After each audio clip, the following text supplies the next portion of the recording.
All right, let's do showbiz now. And Becky Bex is here with all the gist. Hi, Becky, how are you? Fine, thank you. How are you doing? I'm blessed. Today is a beautiful Thursday. Indeed. I had wanted to bring to you some tunes from back in the days, especially the Machide Day was ringing in my head and all of that. But I didn't do it. But I didn't do it. I'm just, you know, I don't know why, but I miss a Machide Day. I need to go back and interview him again. But today, let's talk about Maurice Babyface.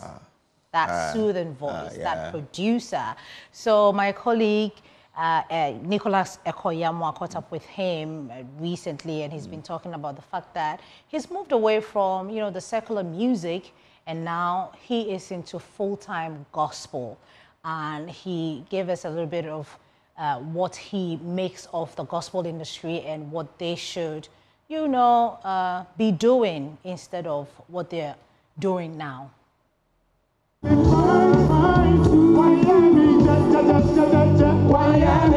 I've known Esther for so many years, just as you said. We've lived together in the same area. Actually, from my house, there's another house in between, and then you go to Esther Smith's house, and then to Nobu Nketiah's house. You know, so we've known ourselves for a very, very long time. So seeing what God is using her for today, I'm just delighted. As someone who used to do active sound engineer back in the days, do you think that Esther Smith is one of your biggest projects? Yes, she is, because I think it was around the era of Kuntihine, Okonfo Kwade, Nobu Nketiah, and the likes. She's big. She's one of the biggest artists that I've worked with. Let's come to you.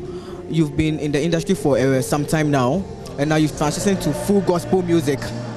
How is the feeling like, you know, in the gospel industry now that you're a mainstream gospel singer? Well, I think it's something that I've been into for a very, very long time. So it's actually not something new. But I think what we should focus on now as gospel musicians is got everything to do with holiness, righteousness, and then sanctification. Because without that, you might call yourself a gospel artist, but God might not know you. You should be sure that you are a vessel that God is using to win souls through. So you should avail yourself. Looking at the state of the industry now, you've been there for a very long time. How do you see the current industry and also the one you came to meet back in the days? I think it's good, but I would say the gospel music of those days, I would say, were more spirit-filled. That's what I have noticed. Yes, it was more spirit-filled as compared to what is happening today. But there are a couple of singers who are doing very well. You know, yes, but it's not as spirit-filled as it used to be. Yes. What do you think they can do to make sure that they better themselves? Just as I told you, pray more, read the word, holiness, righteousness, sanctification. Please God. Yes.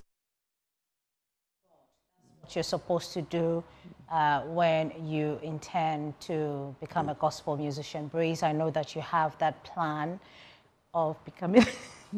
Why are you laughing? It's the way you're looking at me. It's like I'm not saying the truth. Oh, no. You want to become a gospel musician? No, not musician.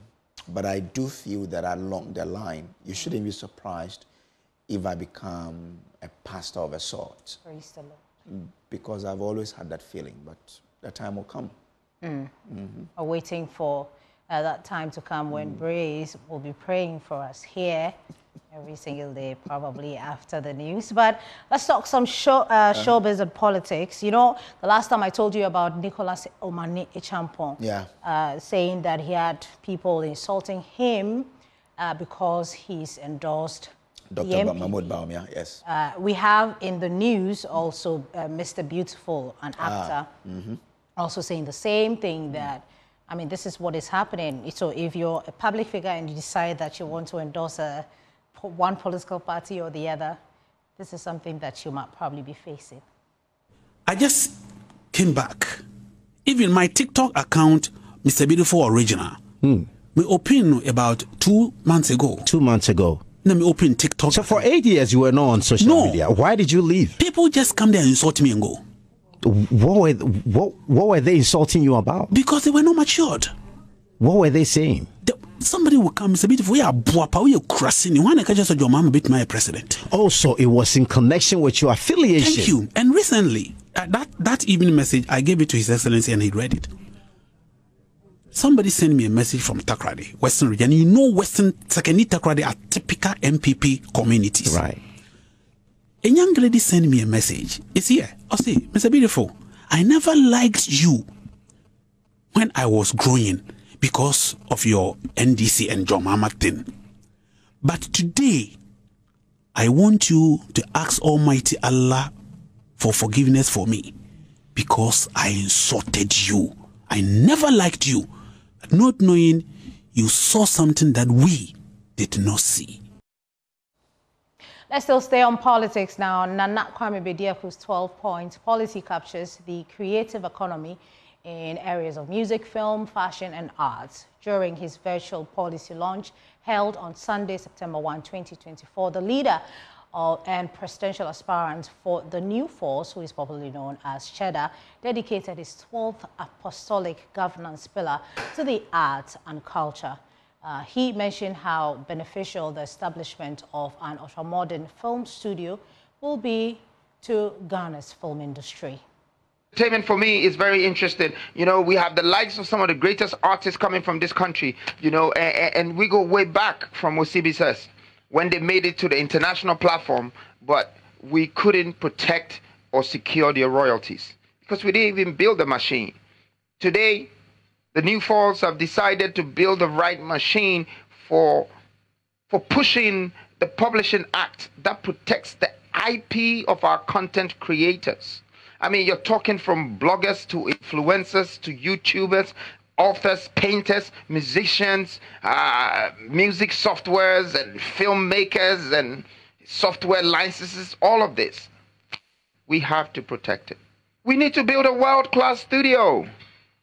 Ghana is the black star of Africa. This studio needs to be in Ghana.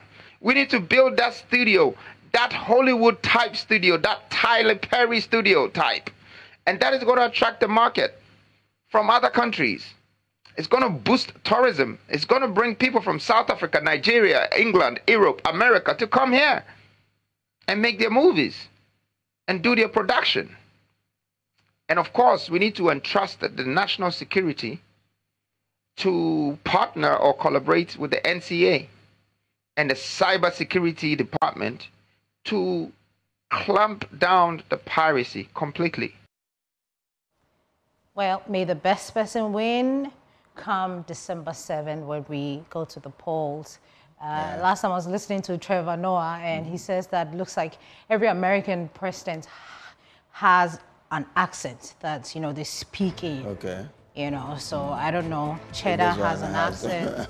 Probably Dr. Baumia had an accent, or Mahama had an accent. But what's your accent? It's too close. You got an accent? I don't have an accent. Okay, go ahead. You have one? No, but they should certainly brush your teeth this evening. When they wake up tomorrow morning as well, brush your teeth with Pepsodent, because with Pepsodent, every smile matters. Well. Please log on to myjoyonline.com. That's where you find all the news. Pius Kojobaka is up next with Prime Business. Thank you. Gracias. Yeah.